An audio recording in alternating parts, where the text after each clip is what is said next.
And നമ്മുടെ raspberry pi 5 ഔസേപ്പറ്റി ഏതായാലും technology കൊണ്ടുപോകുന്നതുകൊണ്ടേ raspberry pi 5 power സ്വിച്ചോട് കൂടിയിട്ടാണ് വരുന്നത് ആദർശ് ഓവർ. അത് ഞാൻ കണ്ടിരുന്നത് സാധനമല്ല അതിന്റെ ഡീറ്റെയിൽസ് ഒക്കെ കണ്ടിരുന്നു. കാരണം ലോഞ്ച് ചെയ്തോന്നുള്ള അറിയില്ല. അതിന്റെ പവർ സ്വിച്ച് കണ്ടിട്ടുണ്ട്. അതൊരു അത്യാവശ്യം ഒരു സാധനമാണ്. ഈ സാധനം ഓഫ് ചെയ്യണമെങ്കിൽ നമ്മൾ അഡാപ്റ്റർ പോയി ഓഫ് ചെയ്യാൻ നിൽക്കണം. അല്ല ഇതിന്റെ ലൈന് വലിച്ചു കൂടി അറിഞ്ഞാല് കണക്ടർ ഇങ്ങനെ പണിയായി കിട്ടുകയും ചെയ്യും. പവർ സ്വിച്ച് ഏതായാലും കൊടുത്താൽ നന്നായിട്ടുണ്ട്. പിന്നെ വലിയ അയക്കുന്നതുകൊണ്ട് വരുമ്പോ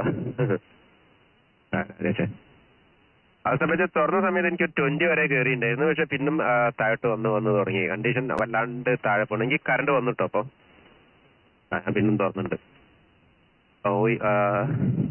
ഞങ്ങൾ പറഞ്ഞതായിരുന്നു ഔസേപ്പച്ച, ഒരു നോയ്സ് ക്യാൻസൽ ചെയ്യുന്ന ഒരു സോഫ്റ്റ്വെയർ ഉണ്ടായിരുന്നു. അതും പിന്നെ റേഡിയോയിലുള്ള നോയ്സ് ഫിൽറ്ററും തമ്മിലൊന്ന് രാജേഷ് അവിടെ കമ്പയർ നോക്കിയിട്ടുള്ള കാര്യം പറഞ്ഞതാ ഔസേപ്പച്ച. അല്ലാതെ വേറെ അത്ര വലിയ ടെക്നിക്കൽ ഡിസ്കഷൻ ഒന്നും അല്ലായിരുന്നു. TRX Engru with whiskey TBU TRX.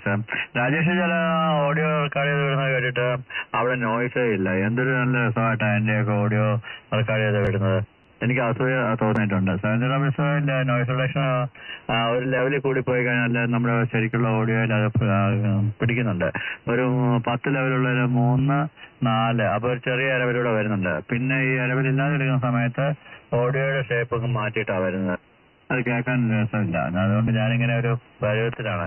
പിന്നെ റേഡിയോ ആയിരുന്നെങ്കിൽ സൂപ്പറാണ്. അത് ഗോവൻ മറ്റേ സോഫ്റ്റ്വെയറിലൊക്കെ എന്തോ വ്യത്യാസപ്പെടുത്തിയിട്ട് അത് ചെയ്തിട്ടുണ്ട്. അത് പക്ഷേ കഴിഞ്ഞ വർഷം പൊളിച്ചടുക്കിയിട്ടേക്കുന്നത് പിന്നെ തൊട്ട്